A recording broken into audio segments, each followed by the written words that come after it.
Another day, another video for you.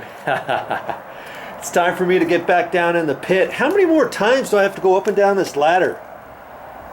Not too many, I don't know, maybe 25 more times or so. I'm not quite sure, but we're getting pretty close. I've got the ledgers on, the ledger board here. Here's one here. I've got this one right here on. I've got the one at the stairs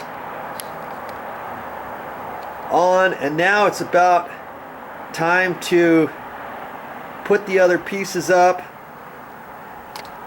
and start running the floor joists. And I'm gonna have to, I still have to nail that off, and I had to go down to the store and get some more screws. Yeah, I got some more screws. I did actually find some 3-inch screws. You know, those 10-year warranty against rust and corrosion ones. Those are 3-inch, and you know, they even had 3.5-inch screws like this and 4-inch. And I bought some more 2.5s, and I've got some sinkers too, some 16 sinkers, which are nails. But I'm hesitating about nailing off the the new ledger boards, 2x6 ledger boards, onto the existing walls, because those existing walls are about 17 years old. That wood is really hard, and it has a tendency to want to split. It might bend up my nails over. And so I'm pre-drilling the holes and using screws. I tacked it with 2.5-inch screws, and I thought, you know what, I need to go to the store and get at least some 3-inch. I want to get 1.5 inches of that screw into the wood, and I think that'll be better. This whole floor is going to be holding a lot of weight, okay? Because not only is it going to hold the 3/4-inch plywood, it's also going to be holding these tiles that I pulled up, these big tiles. And these tiles, man, these are heavy. They're probably 90 to 100 pounds each. So if you can imagine all that weight on here, that ledger board is going to be holding up half of this floor that direction, and half of it from the center is going to be held on this one. So I wanted to use screws, and on this attachment here, this piece here is not even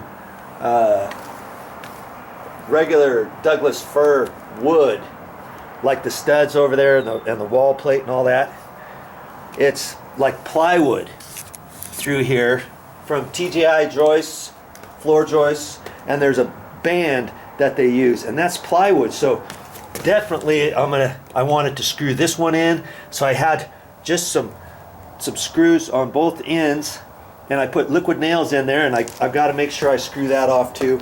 So I'm going to spend some time screwing off today. And I can say that because that's what I'm actually going to be doing, and cutting the rest of my 2x6 floor joists in there and all that, and lining it up. And you know what, after I get the joists in, I don't know if this line, this is where the plywood's going to go, but I don't know if that wall is perfectly square with this. How can I figure that out? Well, I've got a way to do that too. See, I can't, whether or not I start my floor from this end this way, because it's about 8.5 feet, or from this end this way. I've got to figure that out too. And when I put the plywood in, wherever the floor joist ends, I want to make sure it lines up in case one side is not square. And I think I'm going to go off of this end, because if I come from here, I've got another floor joist that I have to put in between this over here, and it's going to be kind of small over there, and then I'll have a joint over there, and I'm thinking maybe I should have the 8-foot joint over here, because more times than not, I'm not going to be walking over here as much as going in and out to downstairs right through here. Okay, and I want to make that really super sturdy. So I've got to figure that out too. So, you know, there's lots of things I've got to do today. Lots of things maybe I can teach you today. I've got to put up these floor joists. And I'm going to show you how to get those up nice and tight. And sometimes, if you've ever put floor joists up, you nail one side, it's like, how can I lift this one up and suck it up tight? Well, I'm going to show you a trick. I thought about it, and I've got a little trick I want to show you on that too, and how to keep your wood from squeaking on here, you know, in case the wood shrinks a little bit and you get a slight gap at the bottom of your floor joist. So I'll show you that too. I've got some joist hangers in there, two different kinds of joist hangers, nails, and we're going to have a test on that to see if both of them are about the same or which one I like more than the other. So lots of things to do today to get ready to install this floor. If that's the type of stuff you want to see on this video, stick around. I've got this floor joist up here. I got it wedged in tight. I don't have it nailed or anything, so I can kind of tap it one way or another. And there's a reason why I haven't done the band pieces yet, and I'll explain that in a minute. I want to make sure that this board right here is going square with this line. Now, how can I figure that out? I don't have a 2-foot square on me or a big, huge, long 4-foot T-square that you use to cut plywood with or sheetrock with or anything like that.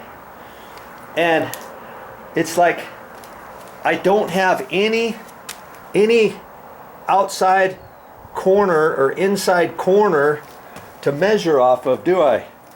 Anywhere, because when this sheet goes down here, I've determined I think I want to start from this end and go this way. 8 foot is going to be about 5 or 6 inches away from this last piece. I don't want an extra floor joist 4 or 5 inches away from there, because we're going to be trampling back and forth through here. There's going to be more weight there. I've got to attach this to the stucco, and I'd rather have it attached over this way on this side, if that makes sense. So my sheet is going to start from there. But how do I know? Do I know 100% for sure that if I were to go straight through this column and across, that this corner is perfectly square? How can I figure that out? Well, I'm going to show you how to do that right now. Now, why is that important, Joe? Well, here's the reason why it's important. Because when if you just put this up, let's say we go across, and I've already measured, and let's say the end of the plywood's there, and you go 16-inch centers. I want 32 to the center of this 2x6 joist going over here, and I measured the same thing from that point over to there. So this is exactly right, assuming that is square with this, because the long piece of plywood is going to go against this edge right here, and I want to make sure that it stays tight to that. And if that's not, and if I measure from there and I put all my joists in, I'll just put the joists in, Joe. Just measure off of there. Boom, boom, boom, boom, boom, boom, boom. And then it's like when I get to this last piece and I cut this 4x8 sheet, what if the end might fit right there, but what if it goes way over the board or way under the board? If it goes under the board, meaning if it's not flush with the outside edge, I may think, oh man, I have to cut this notch further, and I have to move it over 3/4 of an inch, then I have to measure from there to nothing, cut that off, and now all of a sudden my joist that I've already nailed in with joist hanger nails and stuff, I've got to move that over because it's not hitting now, or I have to put a scab on the side of it or trim it off if it's going over or whatever. So that's the reason why we need to figure this out, okay?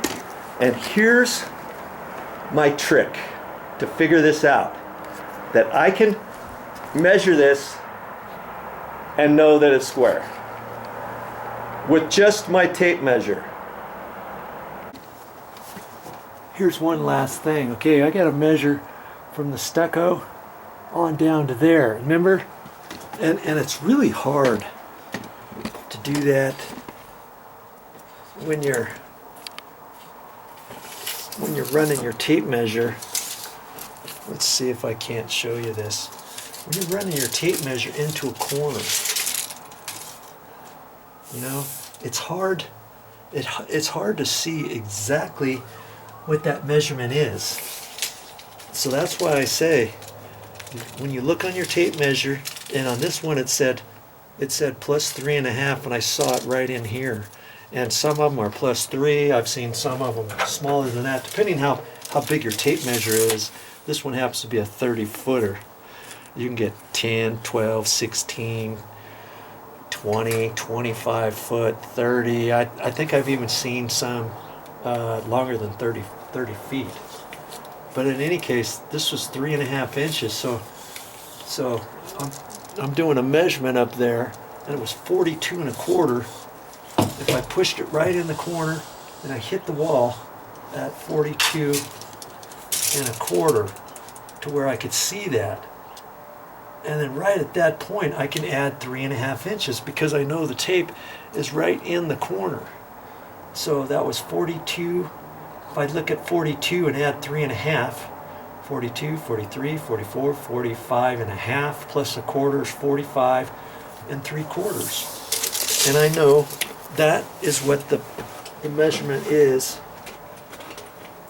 45.75, and that will fit between the stucco and the wood. 45.75. I even wrote it down there. 45.75. Okay, so that's how you get inside measurements sometimes, and you can guess too when you put your tape measure in the corner, and you'll get good at starting to read measurements that way too. But there's your tip for the day.